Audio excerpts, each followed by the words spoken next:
Mbote na balandi nyonso tu ya Adassa Temo TV.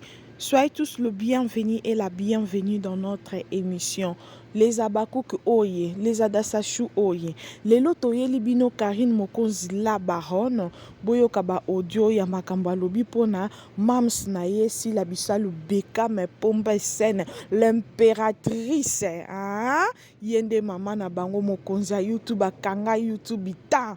Mutako ningisa zate. Tozoti ke la bino temps boyoka ba audio ya Karine Mokonzi lolenge azopesa ndeko na ye ba félicitations pour na voyage na ye na kati ya États-Unis, précisément na Boston. Donc soyez la bienvenue na kati ya mboka na biso si la bisalu to yambio na esengo nyonso boyoka. En tout cas, même félicitations. Donc, basi là, parmi bateau, ça vraiment fierté mboka, on le drapeau mboka kuna na cinéma, donc pour le baki, ba chapeau est belé, ba respect belé na place que il y a tom suko cinéma, donc pour le baki, ba chapeau est belé, ba respect belé na place que il y a tom suko vendre la ba fia ba vie à bateau. Na place tom suko ozala sima. Ya côté kabana batukuna na ba braza a préféré à ça la groupe naie oh musala et ça la ma kitoko donc vraiment parmi bateau féliciter femme forte. OK, femme forte.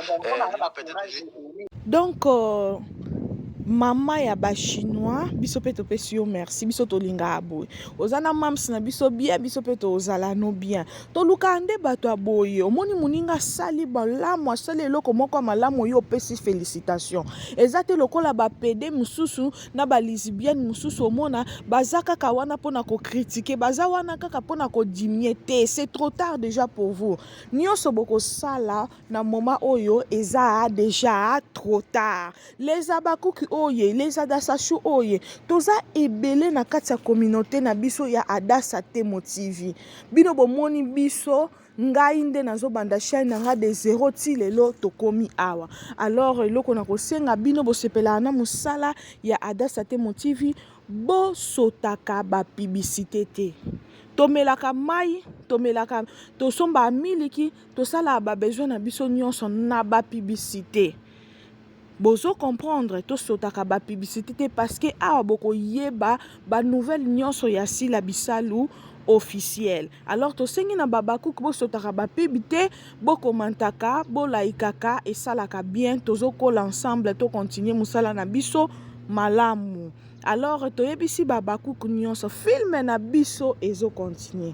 Alors film na biso ezo continuer tozo senga bino babakouk bo continuer ko consommer film na biso, bo continuer ko tala film na biso, tozala focus na kati ya chaîne na biso. Tozo mona ndenge musala na biso ezo kende kitoko. En tout cas, nazo assurer bino ke na kati ya c'est trop tard, bokozo ba surprise ebele.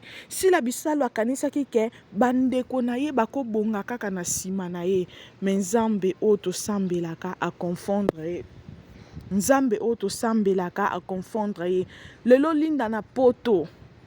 Lelo linda pe na kati ya poto azobengisa pe ndeko na ye Alicias. Tokotala sila kosuka wapi? Bobo akosuka wapi? Ha, nde likambo mystère caché na kati ya film na biso. Nazo sepela na babakouk parce que ba épisode na biso banda numéro 1 tin épisode numéro 4 to 5 et ça li déjà ba 100 en tout cas félicitations les Abakouk to continuer comme ça.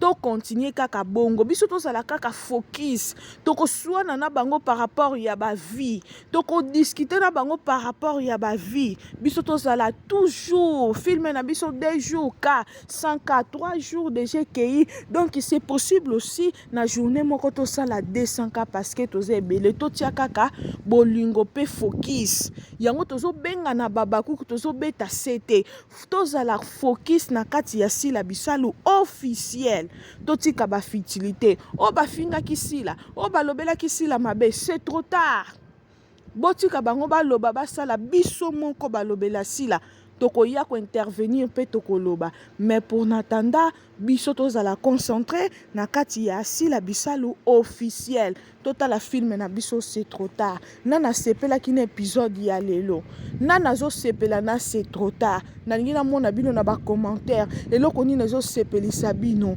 donc tozokola na mama na biso na bana na biso donc tozomona chaîne na SB ebandi na miso na biso ti ezokende kokola ti tokokoma mosika kaka na Sila Bisalu officiel tozala concentré oza na posa critique oza na posa eloko comment to changer déjà numéro na biso à WhatsApp eza lisusu numéro wana ya kala te to changer to komi na numéro oyo ya plus 213 528 980 02 na suka tolingaka bino makasi.